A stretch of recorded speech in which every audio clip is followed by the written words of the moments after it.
नाज़रीन, शेख रशीद मीडिया सां ॻाल्हि ॿोल करे रहियो आहे। वो इनको बड़ा वाज़ेह है। 30 अप्रैल को सुप्रीम कोर्ट का पहले इन्होंने बहाना बनाना चाहा कि वो 2 जजेस जिन्होंने केस ही नहीं सुना वो भी हिस्सा थे, हालांकि 5 जजेस ने कहा कि 90 दिन के अंदर इलेक्शन हो।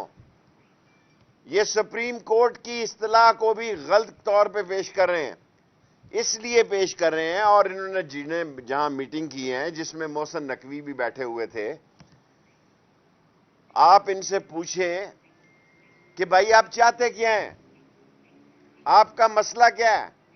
सुप्रीम कोर्ट का डिसीजन है कि 90 दिन के बाद इलेक्शन हो।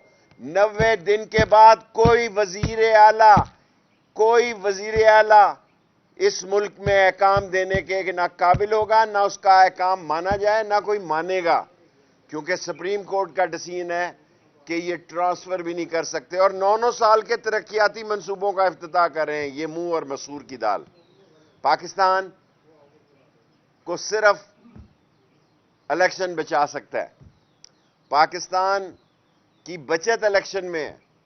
पाकिस्तान के आदमी की ख्वाहिश जो है वो ये है कि एक